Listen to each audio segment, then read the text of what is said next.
Raríssimas, raríssimos e raríssimes, bom dia, René de Paula Júnior falando aqui no Radinho de Pilha, 8 de agosto de 2024, ao som eventual, casual, imprevisível de marretas na construção ao que é ao lado, deve ter outras construções por aí, porque, aliás, eu acho que eu já comentei com vocês que eu estava muito feliz que eu consegui encontrar num sebo, acho que foi no Estante Virtual, recomendo, se estiverem procurando algum livro usado, Estante Virtual é imbatível, eu encontrei uma cópia, uma edição de um livro de 70 anos atrás.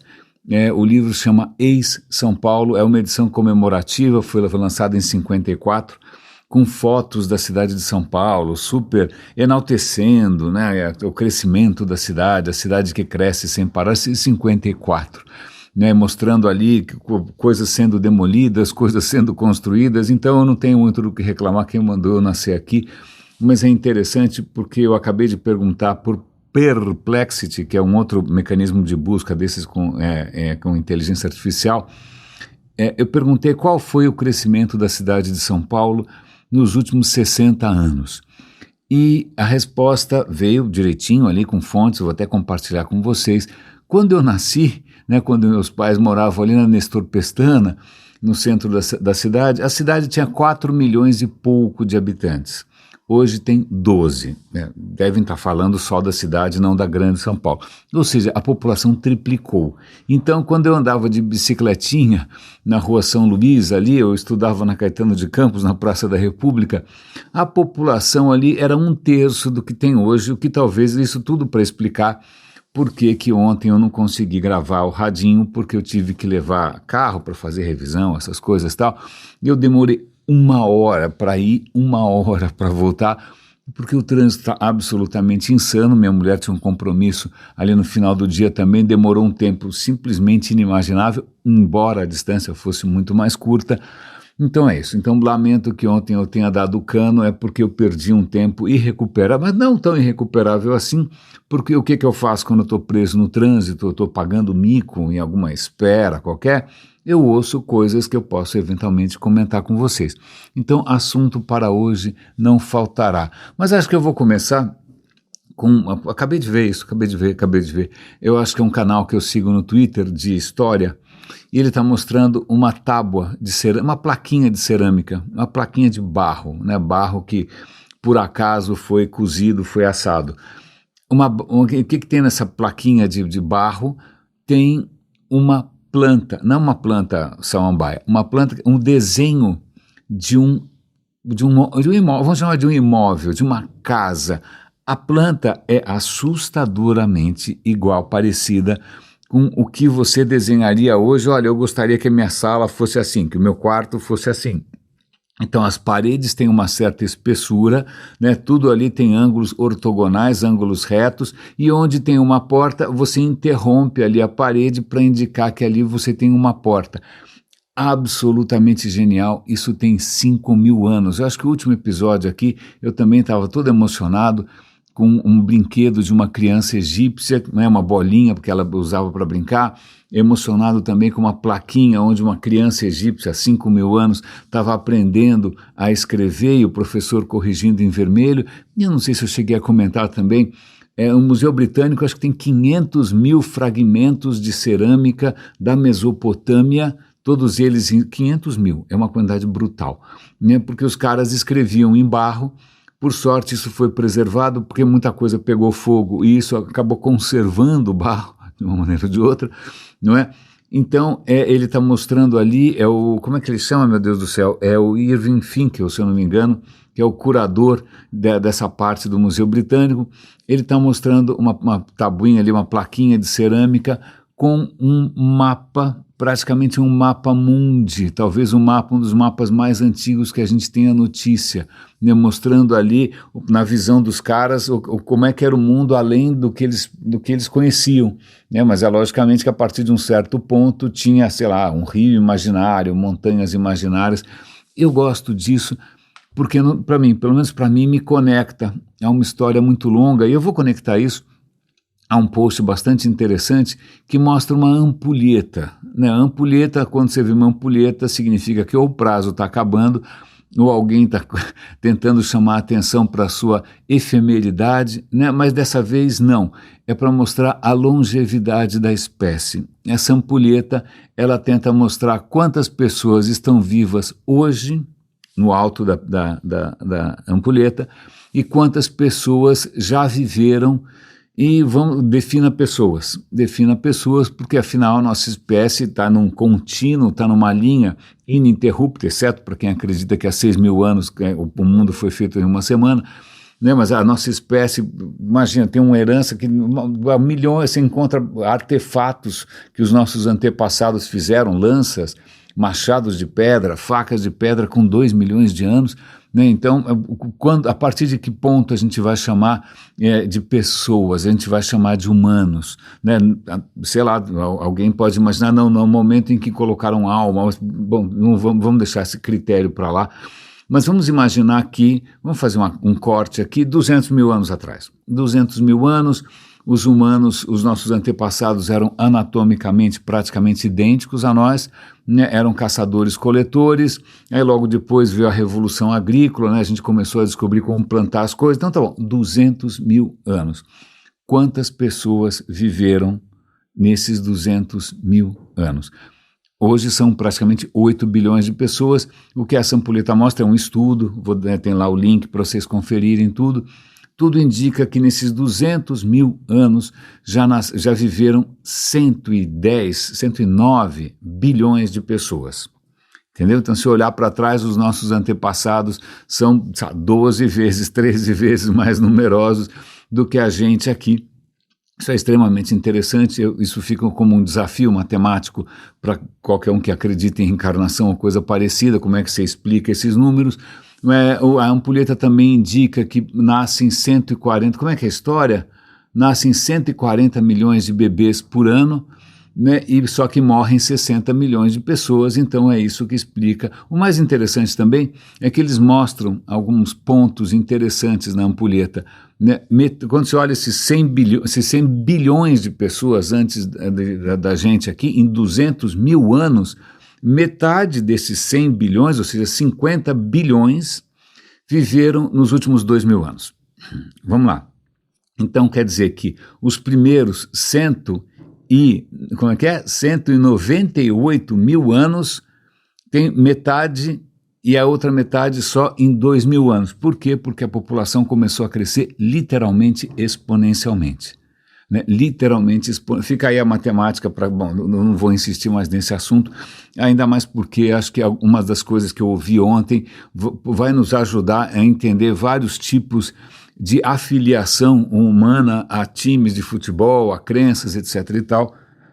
Mil perdões, limpando um pouco a garganta aqui, esse ar seco não está adiantando, acho que ontem foi 30% aqui, credo, horror, mas voltando ontem ali no trânsito, eu consegui me aprofundar, né, ou avançar um pouco mais, já que eu não estou avançando no espaço, eu avanço, né, no conhecimento pelo menos, consegui me aprofundar um pouco mais num audiolivro que eu estava acompanhando, avançando em doses um pouco mais homeopáticas, que é do autor Harvey Whitehouse, o livro se chama Herança. A origem evolucionária do mundo moderno.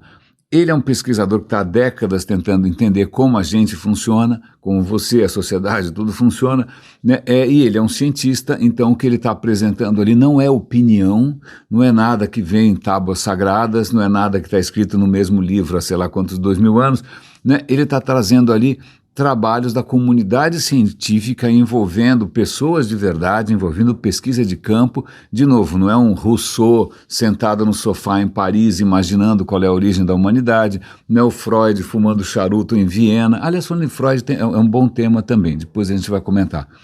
Mas ele é um cientista que, ele foi viver com os povos originais na Malásia, ele foi conviver com povos originais e outros cientistas e antropólogos e paleontólogos, né, que ficam ali nas condições mais desfavoráveis possíveis para conseguir entender de onde a gente veio e eventualmente para onde a gente pode ir.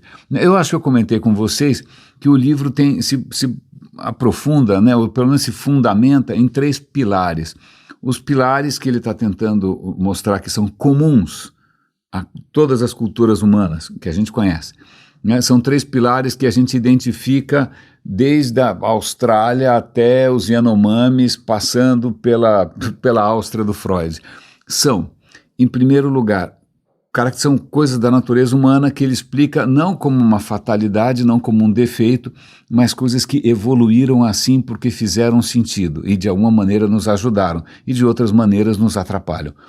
A primeira delas é o conformismo.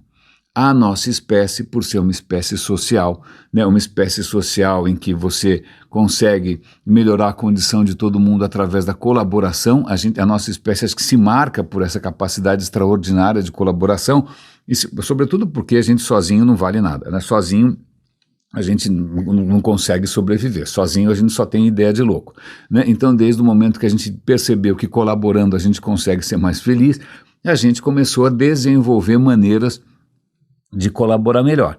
E isso significa, eventualmente, confiar ou não confiar, desenvolver um certo senso de justiça, desenvolver um certo senso de reciprocidade, desenvolver critérios para saber quem você pode confiar ou não, desenvolver regras de jogo, né? E isso acaba sendo, essas explicações todas acabam ajudando a entender o conformismo. A gente, por natureza, por essa questão evolutiva, né, que pertencer a um grupo, né, você pertencer a um grupo pode ser uma questão de vida ou morte. Se o grupo te expulsar, você está frito. Tem inúmeros contos de fadas onde quando você é expulso é a pior coisa que acontece, não é? Então, para você pertencer ao grupo, você acaba desenvolvendo comportamentos que demonstram o quanto você é confiável, o quanto você pode fazer parte desse grupo, o quanto você pode entrar no bonde e sentar na janelinha. Então, você vai ansiar por fazer parte. E tem ali experimentos feitos com crianças em idade escolar, bebês, etc. e tal, que demonstram que mesmo para uma criança, né, ela está num ambiente completamente novo, está numa escolinha completamente nova, está jogando um joguinho que ela nunca jogou, né? Se ela percebe que existe algum tipo de comportamento que é o comportamento adequado, que é o comportamento aceito, ou que mesmo que seja uma convenção, ela vai rapidamente perceber e vai rapidamente imitar, e se ela começar a se sentir, sei lá, isolada, segregada, ostracizada, isso é muito, muito, muito perturbador. Então a criança muitas vezes, ou e o adulto também, o adulto que de repente, imagina, se de repente você, sei lá, acorda e você está no meio da torcida de um time qualquer, sei lá, Grêmio, Inter, Corinthians, o que você vai fazer? Você vai, se todo mundo gritar gol, você grita também. É a melhor coisa a você fazer, porque poucos cenários são tão apaixonados quanto esse. Então, o conformismo é um deles, eu acho que a gente já comentou bastante a respeito.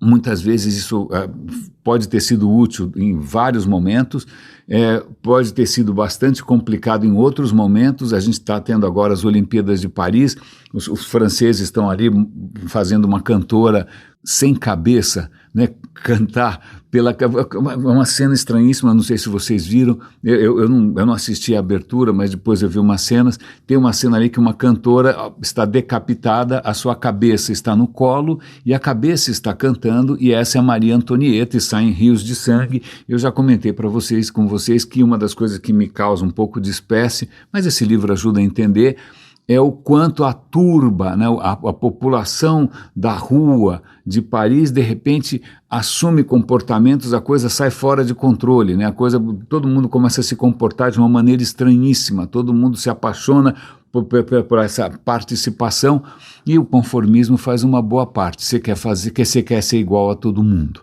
né, você quer jogar o mesmo jogo. Ok, então sobre o conformismo a gente já tinha conversado. Mas aí ele começou a explorar um pouco mais os outros 2 pilares, que é a religiosidade e o tribalismo. A religiosidade, ele foi tentar se fixar não tanto nas religiões organizadas, que isso tem uma variedade incrível, mas ela tem algumas coisas, em qualquer religião organizada, tem muita coisa em comum com religiões que eles chamam de wild, como se fossem selvagens, vamos chamar aí de naturais, né? Religiões naturais. A religião, sei lá, essa religiosidade ou as crenças que estão dentro de uma tribo Yanomami, que estão dentro dos Masai na África, que estão dentro, sei lá. Então tem várias culturas humanas que, curiosamente, têm em comum várias crenças no sobrenatural. a ideia de que o mundo é povoado por forças invisíveis, que essas forças invisíveis elas podem ficar irritadas com você, que se você puxar o saco dessas forças invisíveis, elas vão facilitar a sua vida. Ou então a crença também que quando as pessoas morrem, de alguma maneira elas persistem, né? E de alguma maneira elas também podem ser um risco e eventualmente podem te beneficiar. Então é absolutamente universal, né, a crença em algum tipo de coisa transcendental, em algum tipo de coisa metafísica, como se esse mundo aqui não fosse só aquilo que a gente vê. Então o autor conta que ele estava lá numa tribo de caçadores-coletores, acho que na Malásia, que ok, os caras tinham sido um pouco influenciados pelos missionários católicos, né, mas eles também tinham ainda a lembrança dos seus cultos originais aos antepassados. Então olha, você vai participar de um culto sagrado, onde a gente vai levar comida que vai ser preparada de uma maneira super especial, né, para isso alimentar os nossos antepassados.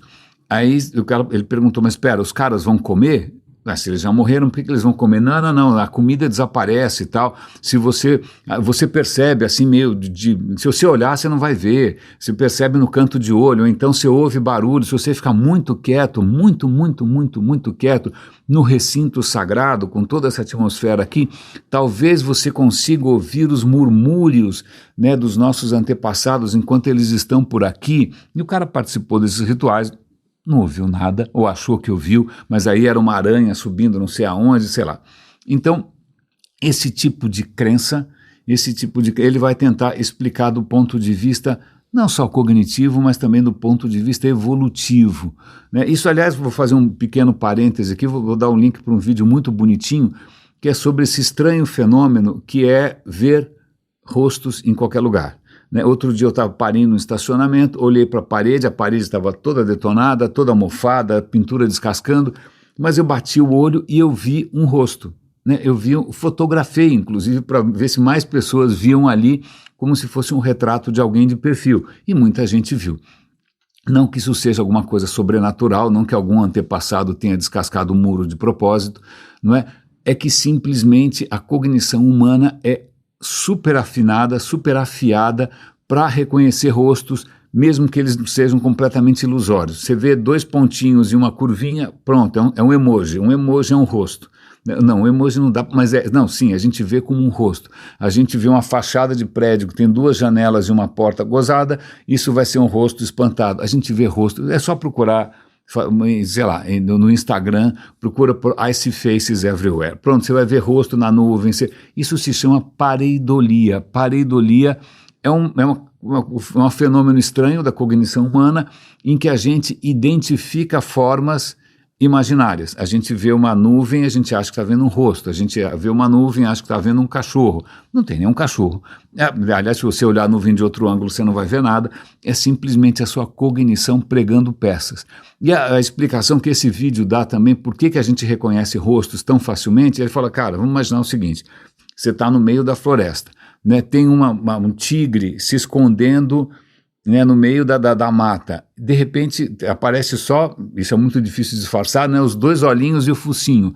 Cara, se você for capaz de identificar um predador só por causa desses sinais tão sutis, é a diferença entre a vida e a morte. Se você não for capaz, lamento, o tigre te comeu.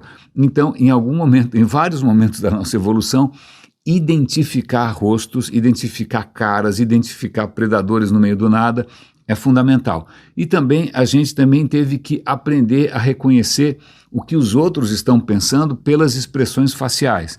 Então, um bebê sorri quando vê a mãe. Então, a gente é muito profundamente treinado do ponto de vista cognitivo para reconhecer rostos. Sensacional, você explica isso do ponto de vista de evolução. Então, vamos voltar para a questão aqui da religiosidade.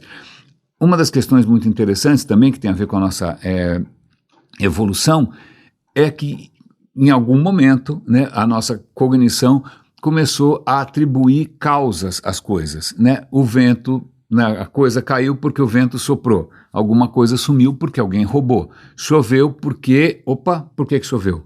né? Você não sabe ainda, né, que existe, né, meteorologia, que existe climatologia, você não sabe nada disso. Mas se choveu, alguma causa tem. Se a coisa pegou fogo, alguma causa tem. Se a coisa caiu na sua cabeça naquele exato instante, alguma coisa tem. Então, essa nossa facilidade de atribuir causas a qualquer coisa que acontece, quando isso sai um pouco fora de controle, você começa a ver agentes que não existem. Você começa a imaginar, isso deu errado por causa de bruxaria, isso deu errado por causa de olho gordo, isso deu errado porque alguém jogou uma praga em mim e pronto, ou deu errado porque eu vesti uma calça branca no jogo da seleção brasileira e pronto, a bola bateu na trave. É quase incontrolável a gente imaginar que por trás de acontecimentos especiais existe uma causa. É quase uma causa, ou mais do que isso, uma vontade. Porque em algum momento na nossa evolução, a gente começou a criar, né? Eu tenho alguém na minha frente, eu sou capaz de criar como se fosse um avatar dele na minha cabeça. Alguém que eu conheço muito bem, por exemplo, né? Se eu pego a minha esposa, se eu pego, né, pessoas que eu conheço, que eu convivi a vida inteira, para mim é relativamente fácil imaginar o que elas estão sentindo, o que elas gostam, o que elas não gostam, o que elas deveriam estar fazendo naquele momento, o que eu posso fazer, o que eu não posso fazer, porque eu criei praticamente uma réplica, né, um simulacro na minha cabeça, né, como se fosse, para quem mexe com tecnologia aqui, como se fosse uma VM, uma máquina virtual. Eu criei um modelinho na minha cabeça de quais são as intenções, de quais são os gostos daquela pessoa na minha cabeça. Então você cria um modelo da mente do outro. Isso eu não vou falar, senão minha mãe vai ficar nervosa. Isso eu não vou falar agora, porque senão meu chefe vai ficar puto. Você é capaz de fazer isso porque você interiorizou o funcionamento dos outros, certo? Certo. Então, quando coisas estranhas acontecem, você vai atribuir isso à vontade de alguma coisa. Não é? E isso é muito comum, é quase incontrolável. O próprio autor comenta que ele é um fotógrafo amador e ele gosta de fotografar a vida selvagem. Ele tem um barco-casa, uma casa-barco ali na Inglaterra. Ele de vez em quando passa o fim de semana com a família nessa casinha-barco e tal, fotografando a natureza. Ele nunca conseguiu fotografar lontra. Certo? Lontra é um bicho muito esquivo, noturno e tal, e ele está sempre ali com o equipamento a postos para fotografar o raio da lontra, nunca conseguiu. Aí um belo dia ele está dormindo, ele acorda sem mais nem menos, resolve abrir a janela e pum, tem uma lontra olhando na cara dele. E aí ele fala, putz, que saco, eu vou ter que agora montar todo o meu equipamento. E aí quando ele percebe, ele não tinha desmontado o equipamento, a câmera estava prontinha para ele usar, que é uma coisa rara, ele sempre desmonta tudo, é um cara organizado.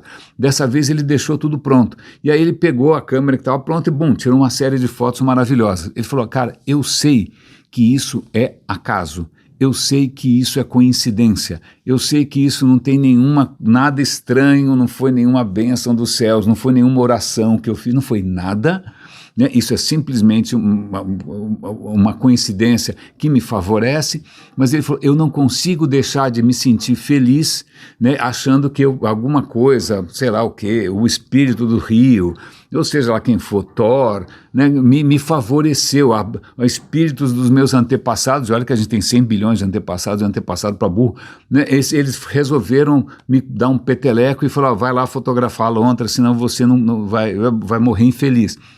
É impossível a gente não enxergar, né, em algumas coisas que parecem coincidências, que parecem ser favoráveis, a gente não enxergar algum tipo de causalidade.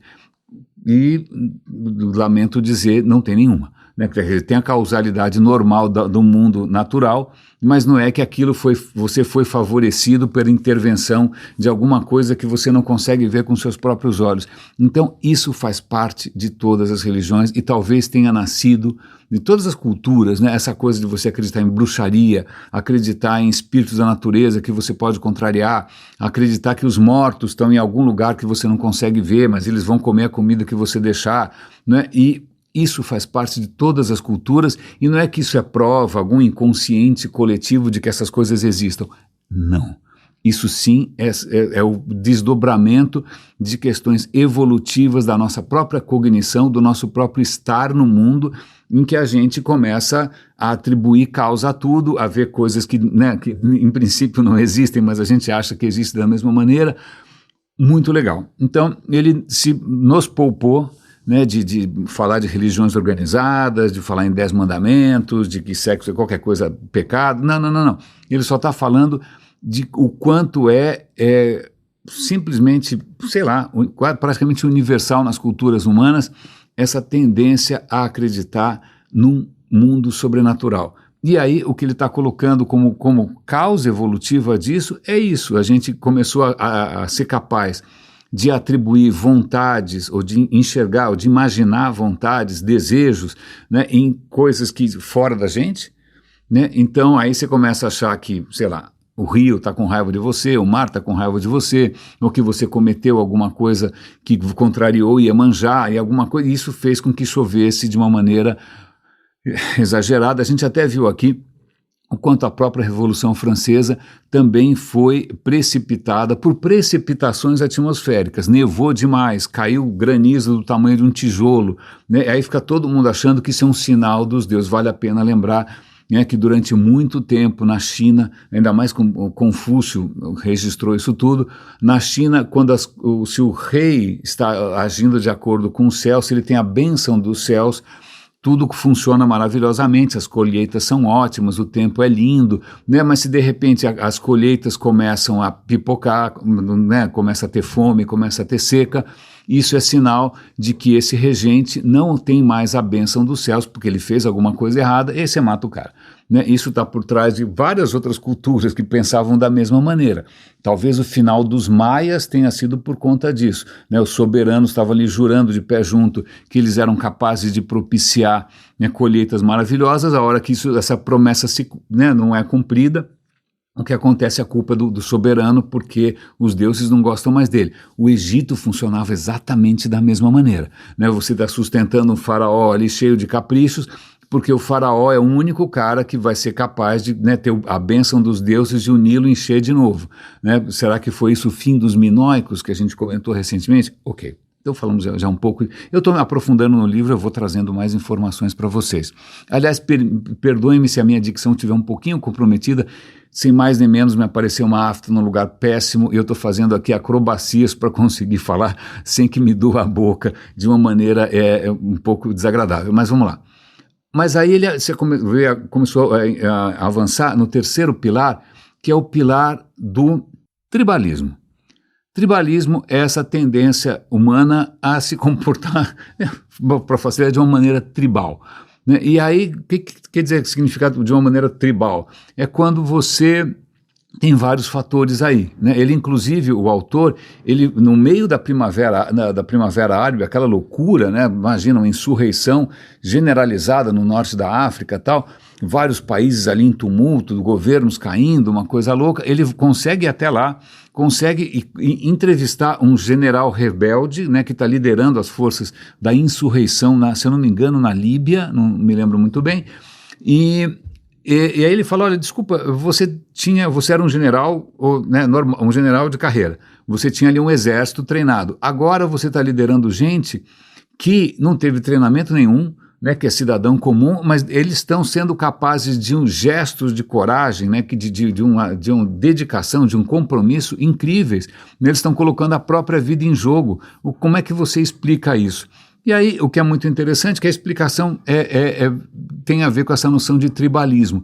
Quando a sua identidade praticamente se dissolve na de um grupo, você confunde a sua própria identidade com a identidade de um grupo, né, e você começa a ter comportamentos que é muito difícil explicar do ponto de vista evolutivo mais básico, né, porque evolução é aquela coisa, toda criatura ela tem que se perpetuar, né, ela quer levar adiante a sua herança genética, né, e aí o que acontece é você vai tentar beneficiar a sua própria sobrevivência para você deixar descendentes, ponto. Então como é que você explica o altruísmo? Como é que você explica alguém que se sacrifica pela família, alguém que se sacrifica pela pátria? Porque esse não deve ser um comportamento natural, porque ele está sacrificando a sobrevivência dos seus genes por conta de pessoas que não são necessariamente ele. Como é que você explica isso? E a evolução ajuda a entender quando você leva em consideração teorias como a evolução, a seleção por parentesco, a seleção grupal. É o seguinte, vamos imaginar que eu tivesse filhos, né? Filhos têm metade dos meus genes, né? A minha irmã tem metade dos meus genes, os meus pais têm, cada um tem metade dos meus genes. Então, se eu me sacrifico a minha própria vida em função dessas pessoas que a gente carrega uma herança genética comum, então, na verdade, eu estou propiciando não tanto a minha própria sobrevivência dos meus genes, mas desses genes que são próximos do meu. Então, de uma maneira ou de outra, esse comportamento que é altruísta, que se autossacrifica, ele tem um contexto genético, sim. Quando você está salvando um irmão, você está salvando um filho, está salvando uma mãe, está salvando um pai, é porque você está inconscientemente tentando preservar uma parte do seu DNA. É tanto que existem experimentos e teorias mostrando que a sua disposição em se sacrificar por alguém começa a ficar cada vez mais tênue à medida que o parentesco é menor. Você sacrifica por um filho, mas você vai pensar 2 vezes antes de sacrificar por um primo de 1º grau. Por um primo de 3º grau, aí você vai ter mais hesitação ainda. Então, essa é uma das explicações. Quando você se sacrifica por gente próxima de você geneticamente, você está ajudando uma parte, pelo menos, da sua herança a se perpetuar. Mas quando, sei lá, uma nação vai se sacrificar na guerra, manda os seus jovens na guerra, ele não está, sei lá, se ele está se sacrificando pelo vizinho da esquina, desculpa, eu não tenho nenhum parentesco com esse cara, a não ser que eu olhe para os 200 mil anos atrás e lembre dos nossos 100 bilhões de antepassados. Mas não tem uma razão genética para isso. Mas também o que aí você pode fazer experimentos, você pode fazer simulações em computador, que é o seguinte: se você tem grupos, você tem grupos em que você tem indivíduos que são capazes de se sacrificar pelo bem do grupo, esses grupos têm uma chance maior de sobrevivência. Então a empatia, a solidariedade, o amor ao próximo, tudo isso, mesmo que o cara não seja parente seu, isso que é chamada de seleção por grupo, seleção grupal. Um grupo que tem mais pessoas altruístas, que não estão pensando só apenas nos seus genes, o grupo inteiro progride. Então, existe uma certa razão para o tribalismo do ponto de vista de sobrevivência dos genes. Os grupos que têm mais altruísmo, eles realmente, a coisa progride mais. Mas tem uma outra questão que eu acho que é bastante interessante, que tem a ver com a dissolução da identidade.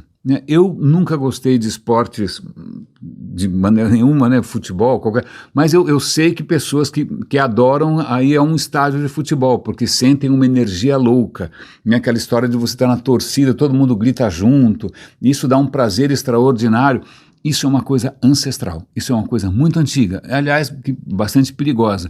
Você vê agora na Inglaterra, de uma hora para outra, pessoas em cima de fake news completas, não sei se vocês acompanharam, teve um atentado horroroso, um jovenzinho esfaqueou crianças numa academia de dança, uma coisa impensável, e surgiram fake news dizendo que o cara era um imigrante ilegal, muçulmano, e tá vendo, quem manda deixar imigrantes ilegais, isso se espalhou feito vírus, e aí na Inglaterra, imagina, um país em princípio civil e pacato, as pessoas estavam enlouquecidas na rua, botando fogo, dando tiro e indo atrás dos muçulmanos.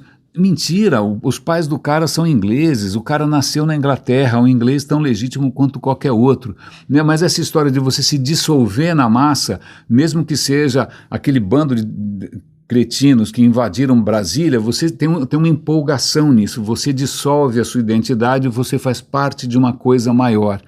Essa coisa da dissolução da identidade numa coisa maior, que é infinitamente mais forte que você, porque você sozinho, como todos nós, é muito frágil, isso explica muita coisa. Isso explica, inclusive, o envolvimento muito feliz, muito alegre, muito satisfatório em atividades coletivas como um culto, como uma missa, como um comício, como, sei lá, o Rock in Rio, a hora que a sua identidade se dilui na multidão.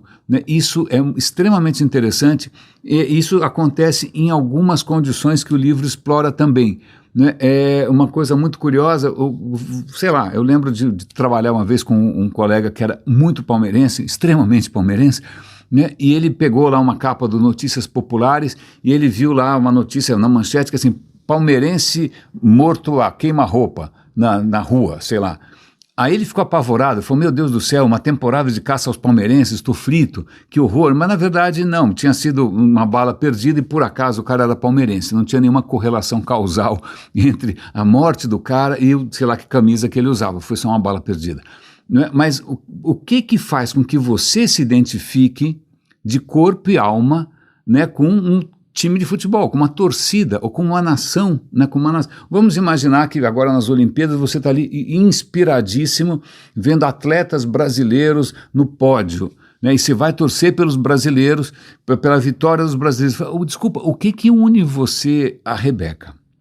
Né, é curioso porque acho que como eu não tenho uma sensibilidade na verdade nenhuma para questões nacionalistas nem nada, acho que eu perdi ao longo do caminho, eu torço por um atleta. Eu acho a Simone Biles excepcional, eu fico torcendo para que ela, né, brilhe. Agora, que país que ela é, tanto faz. Se a Rebeca é boa, eu vou torcer por ela, tanto faz. Agora, se tem um artista que é, um atleta que é medíocre, por que eu vou torcer para ele só porque ele é brasileiro? Não, desculpa, eu vou prestar atenção no cara que é o melhor. Não sei, para mim é como eu funciono, mas eu sei que não é assim, que 99% das pessoas não funcionam, porque a gente se dissolve, a gente se identifica nessa identidade coletiva que foi criada como? E aí vem uma coisa muito interessante. O autor vai mergulhar na origem desse tipo de solidariedade, né, de fraternidade. Como é que isso nasce? Em que circunstâncias que ele nasce? E ele percebe, através de inúmeros experimentos científicos, inclusive, que se tem alguma coisa que cria identidade entre as pessoas, é sofrer junto. São experiências intensas passadas junto. Então é muito curioso porque, não sei se eu estou sendo injusto aqui, mas algo me diz que as torcidas mais fervorosas, para não dizer fanáticas, são dos times que perdem sempre. Isso é uma coisa louca, né? Então o sofrimento parece que de alguma maneira une mais as pessoas do que a própria vitória.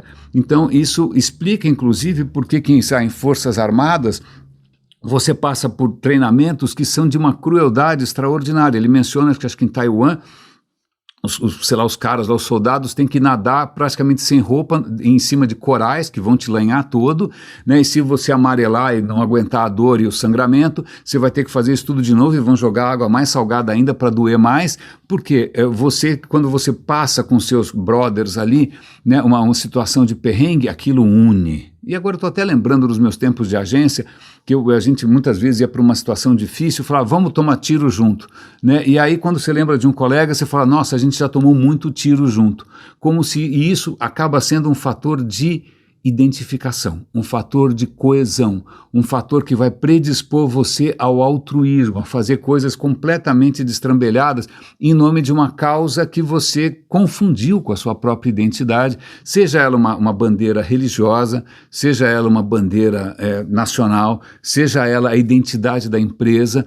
Agora você vai entender por que naqueles eventos corporativos, né, aqueles malucos lá, aqueles coaches de RH, eles resolvem fazer todo mundo passar perrengue, né? Passar na passarela em cima da árvore, carregar um tronco na lama, né? E aí estamos tentando criar aqui, demonstrar o valor da união. Não, isso é cinismo.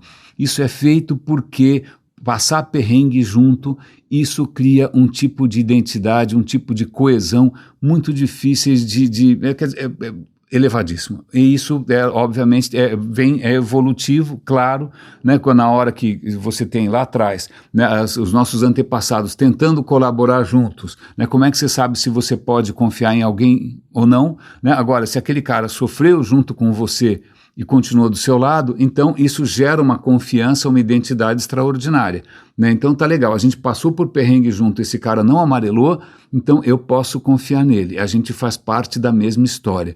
Então essas experiências vividas em conjunto, derrotas na Copa do Mundo, 7-1 da Alemanha, seja o que for, isso acaba criando uma coesão que a gente pode perceber que em muitos momentos não é tão positivo assim. A gente está vendo isso acontecer agora na Inglaterra, né? Agora, por sorte, milhares de pessoas foram às ruas para denunciar o racismo, para se pronunciar contra o racismo. Agora vamos ver qual das duas bandeiras prevalece. A gente viu isso aqui no país, de uma hora para outra, gente que não tinha nenhuma identidade comum se agarra a um bolsonarismo que é uma completa fantasia, não existe uma doutrina bolsonarista, existe só como se fosse uma carta branca para ser um grande filho da puta. É isso que acaba acontecendo. Você ganhou um crachá do 007, não é? Então, o livro está me ajudando a entender a espécie, né? A espécie que, na verdade, a gente não pode esquecer que tem suas limitações, tem suas maravilhas, claro,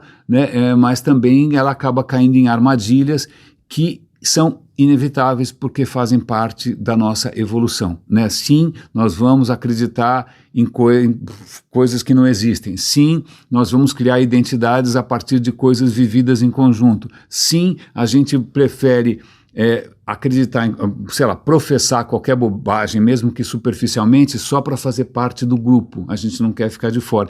E nessas horas a gente vê como a ciência, como o conhecimento, como a inovação, ela apanha porque justamente ela está se contrapondo a um modo muito antigo, né, a um modo muito consolidado de funcionamento social. Né? É engraçado porque a impressão que eu tenho é que a gente avançou bastante, né, nesse novo modo de colaborar, de pensar, de acreditar, mas a impressão que eu tenho é que a gente está retrocedendo e está voltando em termos de, sei lá, de avanço com relação a essas coisas tão arcaicas e tão profundas. E aí eu só vou concluir com duas histórias aqui.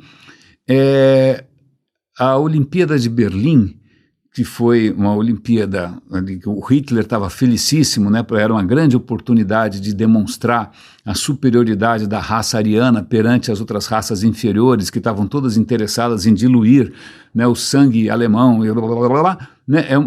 Quando a gente vê a Simone Biles no pódio, ou quando a gente vê a Rebecca no pódio, vale lembrar do Jesse Owens. Jesse Owens era um atleta americano, negro, né? Ele venceu 100 metros, 200 metros, revezamento 400 metros, salto em distância. O cara roubou a cena na Olimpíada foi em Munique, não foi? Ou foi em Berlim? Não lembro. Roubou a cena, não sei que narrativa os nazistas inventaram para terem sido sobrepujados, né, por uma outra, que eles chamam de raça. Eu detesto essa palavra, nem cachorro tem raça, humanos não têm. Né? E agora também, falando em questão de exemplos, eu estava ouvindo ontem uma conversa do Leonard Krauss, que é um físico, que é um divulgador de ciência, um cara muito interessante e tal. Ele está entrevistando, cara, um monstro. Ele está entrevistando o Susskind, o Susskind é o pai da teoria das cordas. Tudo bem que a teoria das cordas ainda continua sendo um tema bastante polêmico, mas o cara é um monstro. O cara está com 84 anos, uma conversa super divertida, os dois são judeus, né? E o que é interessante é que o Krauss sempre pergunta, ainda mais porque o título do podcast se chama Origens, ele sempre pergunta sobre as origens. Por que você virou cientista? Como é que era o seu pai, como é que era a sua mãe, etc, etc, etc. Então, Susskind, ele era filho de imigrantes judeus russos, né? Gente que veio muito pobre, foi para Nova York para, né, ganhar a vida, e os pais não tinham educação nenhuma. O pai, depois de algum tempo de, né, ficar meio perdido na vida, vira encanador, né? E era um excelente encanador, e aí o filho também não era brilhante nem nada, era um pobre, moravam no Bronx, né? Ele descobre que tem um talento magnífico para matemática, né? E aí ele não gostava tanto de estudar, não era um bom aluno, ele trabalhava com o pai como encanador. Então o Susskind foi encanador. Se nada acontecesse, ele podia ter continuado um encanador até o fim da vida, sustentando os filhos como encanador, nobilíssimo, sem problema algum.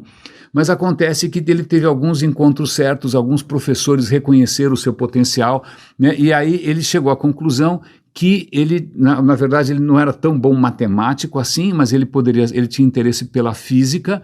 E aí começam a se abrir as portas para ele estudar física, mas, cara, como é que você conta para o teu pai, que é um trabalhador, um trabalhador sem muita instrução, né, que você vai ser um físico? E aí ele respira fundo, vai lá falar com o pai, que era um cara bastante severo, bastante bravo.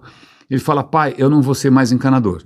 Aí o pai fala: ok, mas você tem mulher e filho, como é que você vai pagar as contas? Eu vou ser físico. Aí o pai que não tinha muita noção exatamente do que ia ser um físico, falou, desculpa, como é que você vai pagar as contas? E aí o negócio começou a ficar tenso, a mãe já começou a chorar, e aí ele falou para o pai, pai, eu vou ser um Einstein. E aí o pai parou, falou, mulher, esposa, ele vai ser um Einstein, tá tudo bem. Veja só que interessante, Einstein era judeu.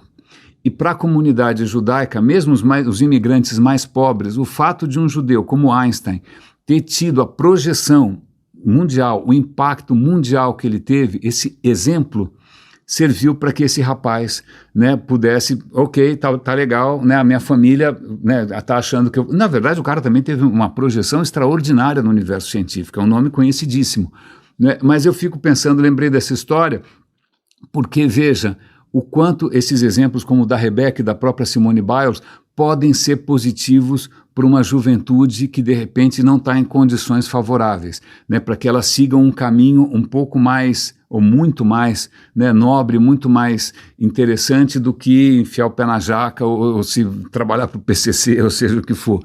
Né? Então a importância desses exemplos, a gente tem a felicidade agora de ter ali no pódio não algum jogador de futebol playboy, estuprador, que vai comprar uma Porsche, né? A gente está tendo gente ali honesta, né? Quando os próprios competidores, a Simone, a outra que eu não sei o nome, elas vão ali fazer uma reverência para alguém que também teve origem humilde e que está ali demonstrando que existe sempre uma saída. É o valor do exemplo, né? É o valor de a gente realmente se identificar com causas um pouco mais interessantes e com uma perspectiva um pouco mais ampla. Raríssimos e raríssimas, muito obrigado pela atenção. Eu me excedi aqui, é que eu me empolguei, eu acho que toda essa questão evolutiva, ela tem um poder extraordinário de explicar o que a gente é capaz, o que a gente não é capaz, os riscos que existem nisso. Eu acho isso muito mais fascinante do que qualquer outra. Vamos deixar o Freud para amanhã, né? Porque o Freud realmente esse é um assunto que é um deleite para mim, né? Dar uma desbancada nesse cara. Um grande abraço, cuidem-se e até amanhã.